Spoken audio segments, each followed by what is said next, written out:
다 같이 사도신경 고백하심으로 3월 30일 화요일 고난주간 전교인 특별 새벽기도회를 살아계신 하나님 앞에 드립니다. 나는 전능하신 아버지 하나님, 천지의 창조주를 믿습니다. 나는 그의 유일하신 아들 우리 주 예수 그리스도를 믿습니다. 그는 성령으로 잉태되어 동정녀 마리아에게서 나시고 본디오 빌라도에게 고난을 받아 십자가에 못 박혀 죽으시고 장사된 지 사흘 만에 죽은 자 가운데서 다시 살아나셨으며 하늘에 오르시어 전능하신 아버지 하나님 우편에 앉아 계시다가 거기로부터 살아있는 자와 죽은 자를 심판하러 오십니다. 나는 성령을 믿으며 거룩한 공교회와 성도의 교제와 죄를 용서받는 것과 몸의 부활과 영생을 믿습니다. 아멘. 찬송가 420장 너 성결 기회에 찬송하시겠습니다. 찬송 후 사남전도회 회장으로 수고하시는 김중렬 안수사님 나오셔서 기도해 주시겠습니다.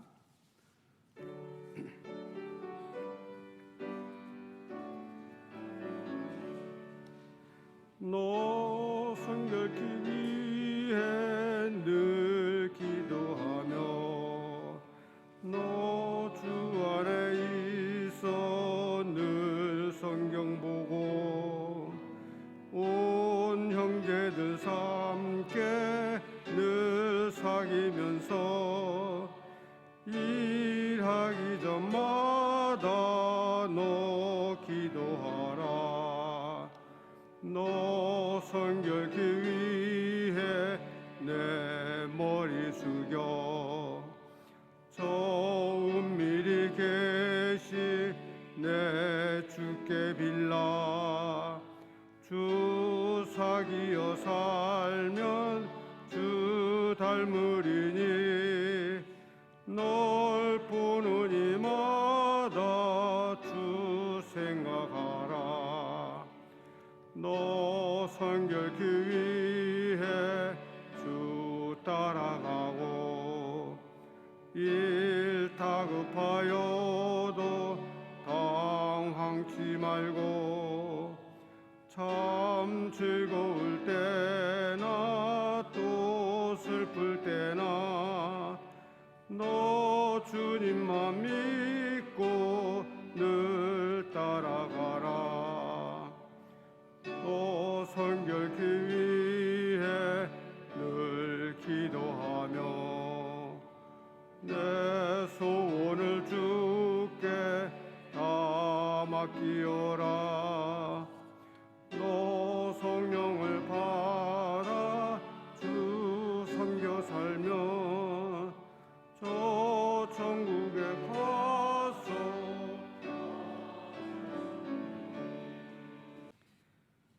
사랑과 은혜가 충만하신 아버지 하나님 감사합니다. 이 시간 특별 새벽 기도의 둘째 날 주님의 성전으로 저희를 인도해 주셔서 감사합니다. 아버지께서는 사랑하시는 독생 예수 그리스도를 이 땅에 보내시어 우리를 위해 갈보리 십자가를 감당케 하시어 구원해 주셨습니다. 그 크신 사랑에 감사하는 마음을 담아 주님의 거룩한 죽음에 내 자신 못 박는 사순절 절기를 지키고자 합니다. 받아 주시옵소서. 제 고백과 회개를 이 시대에도 우리 모두에게 적용하는 사순절이 되도록 하시옵소서. 사순절은 주님께서 십자가에 달리신 그 사랑의 은혜를 체험하는 기간입니다. 금식과 절제보다도 마음 기쁜 곳에서 십자가의 보좌를 두고 마음을 가다듬어 오늘의 내 믿음이 올바른 자리에 있는 걸 한 번 더 생각하게 하는 절기가 되기를 원하옵나이다. 믿음의 열매를 살펴보며 내 자신을 위해서가 아니고 하나님의 영광을 위하여 살아가는 존재로 새로운 결단하는 절기를 지키기 원하옵나이다. 사랑의 하나님 아버지, 주님이 십자가 고난에 우리도 동참하는 절기는 이 사순절에 주님의 피 묻은 십자가가 저희의 영적인 삶과 생활이 되게 하여 주시옵소서. 이 사순절 기간을 지키는 동안에 세상의 쾌락과 미혹에서 멀게 하시고 사치와 미각을 맛보는 시간을 멀리하게 하옵소서. 십자가를 메고 고고다로 향하는 주님의 모습을 바라보며 주님의 피 흘리심이 내 육신과 내 심령이 되살아나는 절기가 되기를 간구합니다. 세상을 살면서 사탄의 미혹과 유혹에 빠져서 허우적거립니다. 이 허우적거리는 우리를 보일러 씻어 주시어 참다운 회개를 하게 하시옵소서. 그리하여 우리의 기도가 주님을 향하는 기도가 되게 하시고 하나님의 뜻에 따라 살아가는 기도가 되게 하옵기를 간구합니다. 주님께 감사하게 하시고 하나님 아버지께서 베푸신 은혜에 감사의 눈물을 흘러내는 심령이 되기를 원합니다. 그래서 입술에 항상 주의 사랑을 갖게 하셔서 만나는 모든 사람들에게 예수 그리스도의 사랑을 전하는 자 되어 주의 나라가 속히 이 땅에 이루어지게 하옵소서. 지금 저 옆에 빠르게 전염되고 있는 코로나로 인해 힘들어하는 저희들 긍휼히 여기사 하루빠르게 이 땅에서 치유 회복되게 하시고 사라지게 하여 주옵소서. 이 시간 단위에서 오신 목사님의 권능의 손길을 붙들어 주셔서 그 전하는 말씀이 저희에게 은혜와 진리와 권능으로 임하게 하시며 그 영혼과 가정과 인생에 복되는 말씀 되게 하여 주옵소서. 이 모든 말씀을 사랑이 많으신 우리 주 예수 그리스도의 이름으로 기도드립니다. 아멘. 이 시간 총남전대 총무로 수고하시는 최한철 지사님께서 나오셔서 성경 봉독해 주시겠습니다. 성경 봉독 후에는 정작 담임 목사님께서 성전을 끄게 하심이라는 제목으로 은혜의 말씀을 전해 주시겠습니다. 오늘 하나님이 주신 귀하신 말씀은 마태복음 21장 12절부터 17절이 되겠습니다. 제 성경책으로는 34면입니다.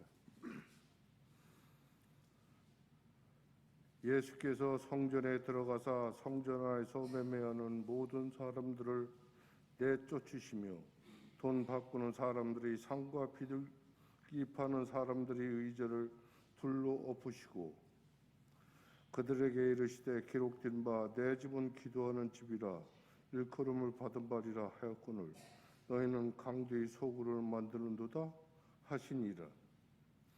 맹인과 저는 자들이 성전에서 예수께 나옴에 고쳐주시니 대제사장들과 서기관들이 예수께서 하시는 이상한 일과 또 성전에 소리를 질러 호산나 다윗 자손이요 하는 어린이들을 보고 노하며 예수께서 말하되 그들이 하는 말을 듣느냐. 예수께서 이르시되 그렇다. 어린 아기와 젖먹이들의 입에서 나오는 찬미를 온전하게 하셨나이다. 하물 너희가 읽어본 일이 없느냐 하시고 그들을 떠나 성 밖으로 베다나에 가서 거기서 유하시니라. 고난주간을 맞이해서 예수님의 행적, 예수님의 말씀을 묵상하는 고난주간입니다. 특별히 에브라임 지역에서 여리고 경계 지역에서 예수님의 자신의 죽음, 부활에 대해서 말씀을 하시고 여리고를 지나 삭개오를 만나고 예루살렘에 도착을 하게 되어지는데 무엇보다도 베다니 지역에서 안식일을 보내고 그리고 예루살렘을 입성을 하고 다시 베다니 지역에서 머물다가 또 성전에 방문해서 성전 청결 사건, 무화과 저주 사건을 만나게 되어지는데요. 왜 예수님께서 예루살렘에 입성하셨을까? 우리가 생각을 해보면 고난주간 첫날 왕으로 예수님이 예루살렘에 입성하신 행적은 종려주일, 나귀 새끼를 타신 일, 백성들이 호산나 다윗의 자손 예수여 찬양했던 그 일들, 그리고 바리새인들이 항의하는 모습들을 보게 되어지는데 예수님은 고난주간을 당해서 베다니와 벳바게에 오시게 되어지죠. 베다니 지역에서 안식일을 지키신 예수님은 다음 날 종려주일 일요일이라고 할 수 있겠죠. 벳바게에 제자들 보내시면서 어린 나귀 새끼를 끌어오게 하십니다. 그리고 이 나귀 새끼를 타시고 예루살렘에 들어가시게 되어지는데 이는 스가랴에서 말씀하신 내용이 그대로 성취되어진 사건이기도 하지요. 어린 나귀 새끼, 사람을 태울 준비가 전혀 되지 않는 상태입니다. 그러나 이 나귀는 곧바로 예루살렘을 향해서 메시아를 모시고 올라가게 되어지지요. 주님은 훈련된 사람만 쓰시는 것이 아니라 누구든지 주님의 손에 잡히기만 하면 훈련이 되지 않아도 잘 쓰임 받을 수 있음을 보여주는 사건이기도 합니다. 예수님에 대한 백성의 기대는 로마를 제압하는, 이제 이스라엘을 해방하고 이 땅에 지상 국가를 건설할 메시아의 입성이다. 이 사실을 믿으면서 호산나를 외치게 되어졌고 예루살렘의 입성의 길을 열게 되어집니다. 얼마 전 죽은 나사로를 살리신 것을 본 자들이기도 하지요. 그들은 로마 제국을 제압하고 이스라엘을 세우실 메시아로 환영하면서 호산나 다윗의 자손이여 찬양하게 되어진 거지요. 그러나 예수님은 이런 백성의 기대와는 전혀 다른 십자가의 길을 가고 계셨던 사실이었습니다. 예수님은 예루살렘의 입성에 대해서 사복음서에 모두 다루고 있는데 그 내용을 보면 나귀 새끼를 타셨다. 구약의 예언을 이룬다는 뜻과 이 사건 속에서 예수님의 주권성, 벳박에 가면 나귀 새끼가 있고 나귀 새끼를 끌어오라고 할 때 주인이 이야기하면 주가 쓰시겠다 하라. 주권성을 만나게 되어지고 세상 사람들이 기대하는 화려한 예루살렘의 입성이 아닌 아주 초라한 입성이었고 겸손을 상징한다라고 봐도 좋을 겁니다. 그리고 무엇보다도 나사로 살린 것, 그것을 목격했던 군중들이 예수님이 예루살렘에 오신다라는 소식을 듣고 예수님을 환영하게 되어지는데 예수님의 이적 행하심이 이 사람들의 환영의 이유였습니다. 세상에서 이스라엘 왕국을 회복할 것을 기대하는 것으로 본 거지요. 예수님은 저들이 기대하는 왕국이 아니라 하나님과 화해하는 천국을 이루기 위해서 오신 부분들이고, 나사로 사건은 유대 종교 지도자들로 하여금 예수님을 더욱 죽이고자 하는 동기를 부여했던 사건으로 보게 되어집니다. 누가는 바리새인들이 예수님에 대한 호산나 찬양을 항의했다라고 기록하고 있는데, 군중들이 소리 지르지 않았다면 돌들이 나서서 찬양했을 것이다. 주님이 응답하시는 모습을 보게 되어집니다. 그래서 예루살렘에 입성을 하고 다시 베다니로 돌아와서 머물고 다시 예루살렘으로 들어가게 되어지는데 무화과를 저주하고 그리고 성전을 깨끗게 하시고 그 다음 날 무화과 나무가 이제 마르게 된 이 사건을 확인하게 되어지는데요. 먼저 이제 그 고난주간 둘째 날 월요일로 우리가 생각을 하게 되어지면 성전 청결 사건, 마태복음, 마가복음, 누가복음 모두 기록을 하고 있는데 예루살렘에 입성하시어 처음 행하신 일들이 성전 청결이었습니다. 부패의 상징인 성전에서 타락행위, 이스라엘 전체의 타락상을 잘 보여주는 사건이라고 이야기할 수 있는데, 예수님이 성전을 청결하신 이유를 보게 되어지면 에레미야의 메시지처럼 성전은 만민이 기도하는 집이라는 거죠. 장사하는 것이 아니다. 그러니까 예수님의 행적이 성경에 예언했던 바를 하나씩 이루어져 가고 있음을 성경은 기록하고 있는 거지요.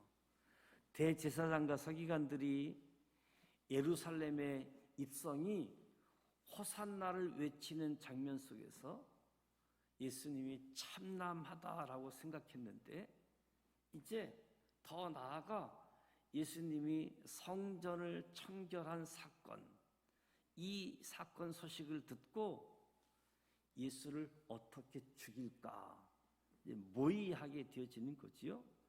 대제사장과 서기관들은 예수님의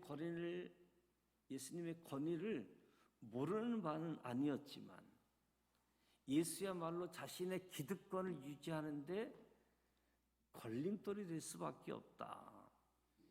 그래서 예수를 인정할 수 없었던 거지요. 그러나 많은 무리들이 예수의 교훈을 놀랍게 여기기 때문에 함부로 하는 것도 두려워했던 모습을 이야기하고 있습니다. 무엇보다도 형식화되어진 그들의 삶 속에서 예수가 메시아이시다 인지할 수 있는 능력을 갖추지 못한 모습을 보게 되어지죠. 예수는 매일 가르치시는 일들을 통해서 대제사장과 서기관들은 예수를 죽이려고 모의하고 기회를 찾는 모습을 보게 되어집니다.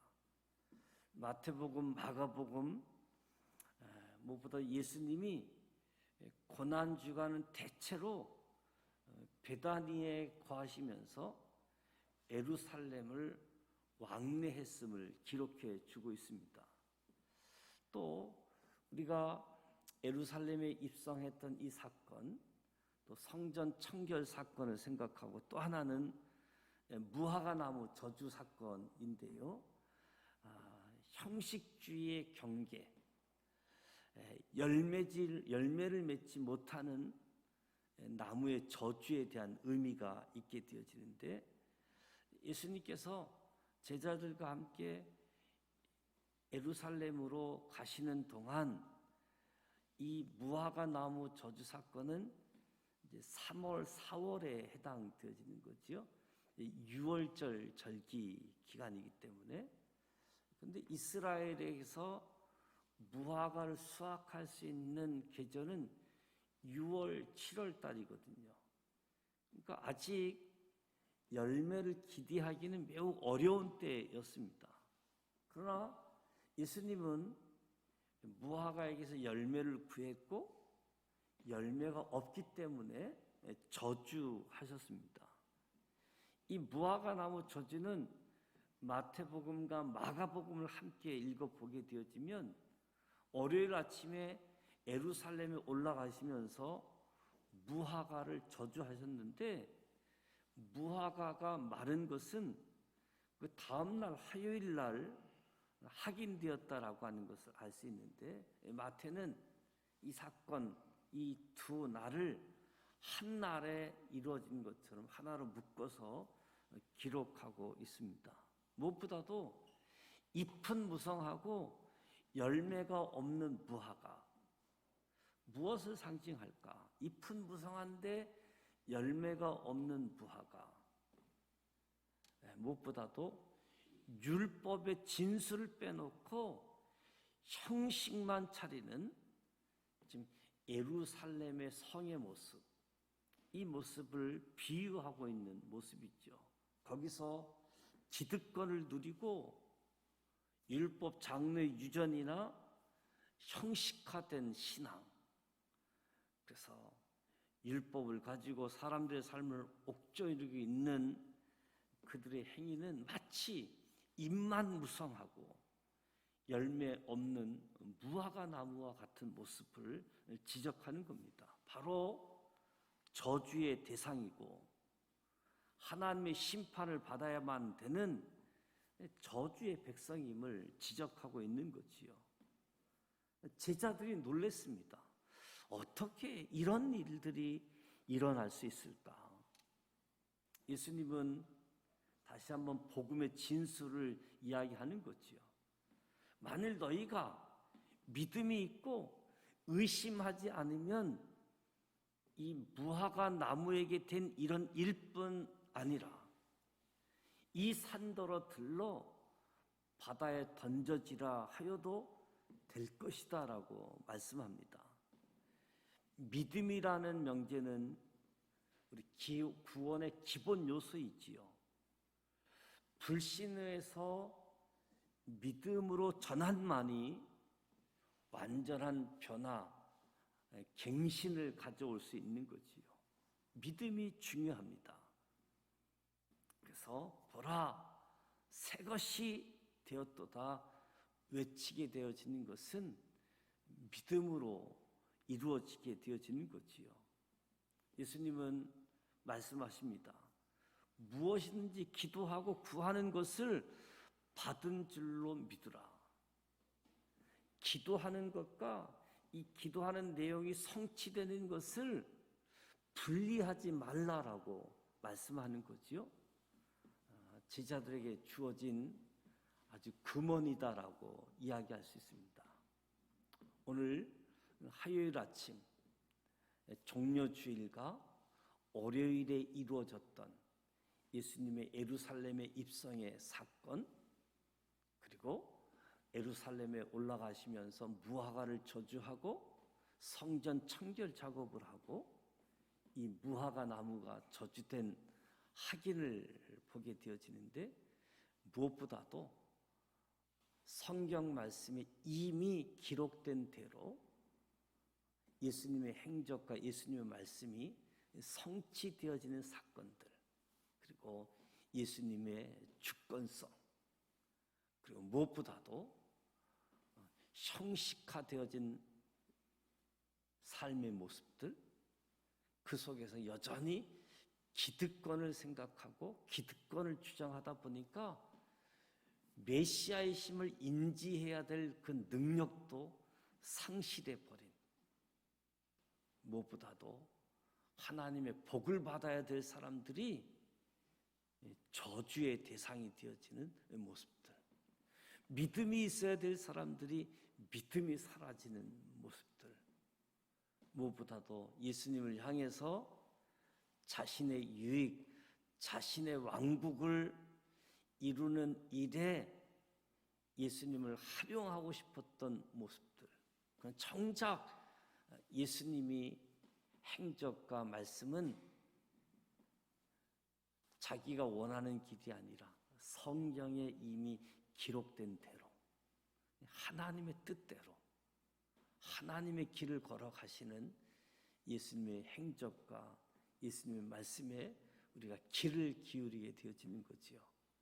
한 주간, 고난주간의 삶의 모습을 보면 마지막 한 주간은 예수님이 베단이라고 하는 곳에 머물면서 예루살렘을 방문하시면서 가르치시는 이 일들을 지속하게 되어지는데, 성전에서 말씀들, 또 감람산에서 말씀들, 이제 많은 말씀들이 주어지고, 또 수요일 날 같은 경우는 침묵하셨던 모습들 보게 되어집니다.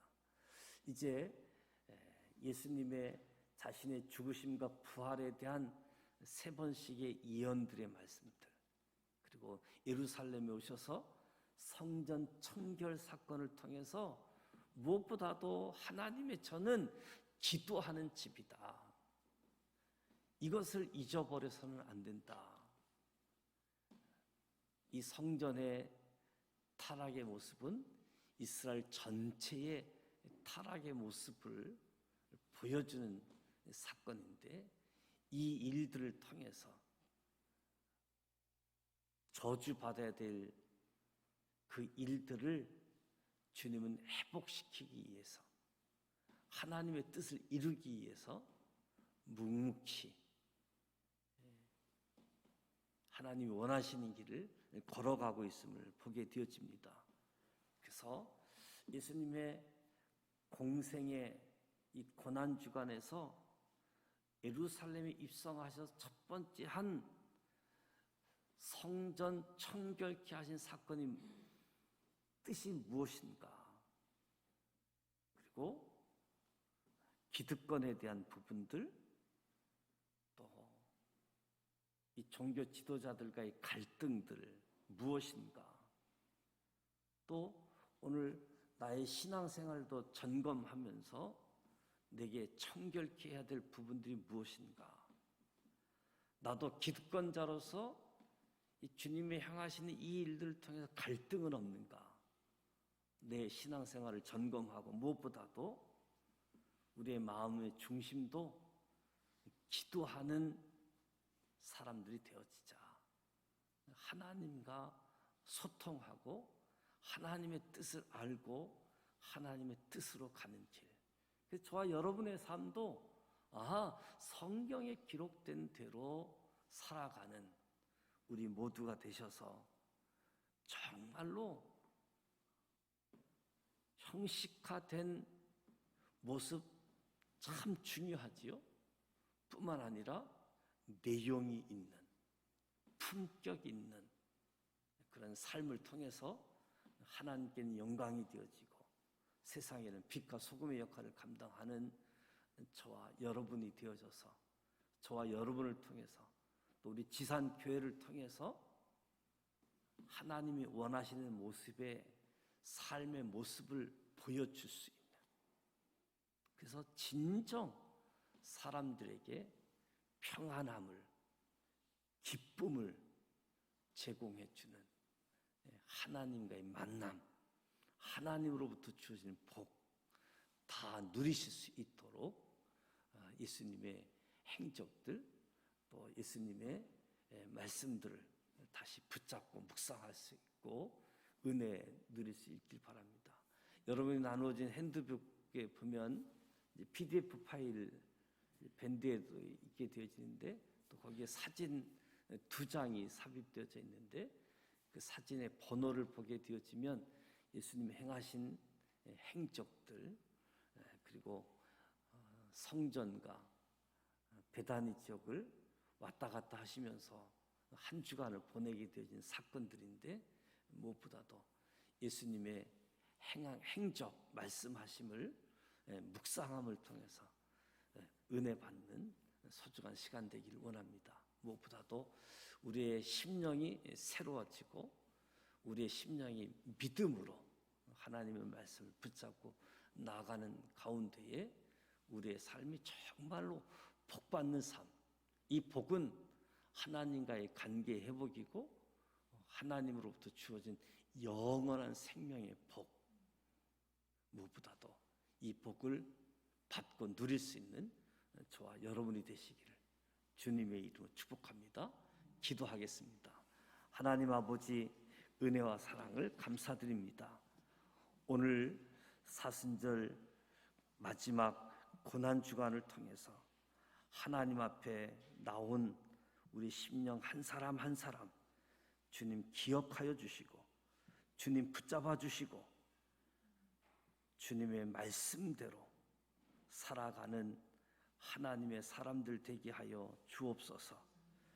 고난주간 새벽 예배를 통해서 하나님이 기뻐하는 삶인지 하나님을 따라가기는 한데 형식적인 삶이고 나의 유익과 나의 기득권을 지키는 삶의 자리는 아닌지 오히려 하나님 앞에 나올 때마다 갈등이고 형식화되어진 삶을 깨닫게 하시고 믿음으로 새로워질 수 있도록 도와주시옵소서.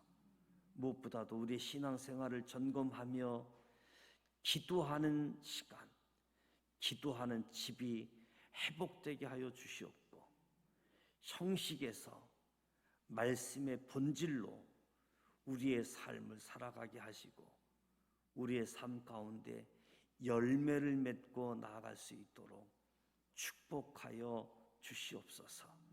하나님이 가장 기뻐하는 삶을 향하여 새로워질 수 있도록 예수님의 생애, 예수님의 사역, 예수님의 고난을 묵상할 때 우리의 믿음이 새로워지게 하시고 우리의 믿음이 견고케 되게 하시고 우리의 믿음에 의한 열매가 주어지도록 축복하여 주시옵소서.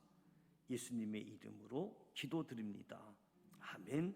하늘에 계신 우리 아버지, 아버지 이름을 거룩하게 하시며 아버지의 나라가 오게 하시며 아버지의 뜻이 하늘에서와 같이 땅에서도 이루어지게 하소서. 오늘 우리에게 일용할 양식을 주시고 우리가 우리에게 잘못한 사람을 용서하여 준 것 같이 우리 죄를 용서하여 주시고 우리를 시험에 빠지지 않게 하시고 악에서 구하소서. 나라와 권능과 영광이 영원히 아버지의 것입니다. 아멘. 오늘 예루살렘에 입성하신 사건, 성전 청결 사건, 무화과 저주 사건에 대해서 묵상했습니다.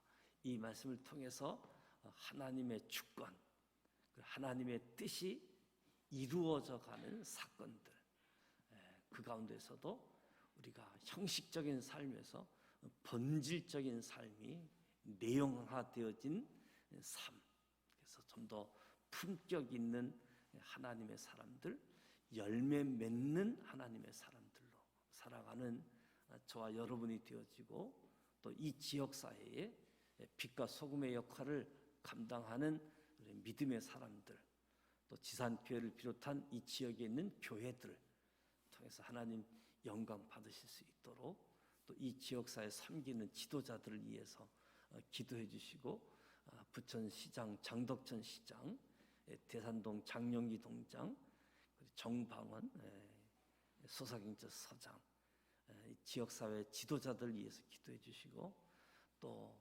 나라의 일꾼들 대통령을 비롯해서 지도자들을 위해서 기도해 주셔서 무엇보다도 잘 섬기는 지도자가 되어질 수 있도록 기도하시고 개인 기도하시다가 돌아가기를 원합니다. 함께 기도하겠습니다. 하나님 아버지,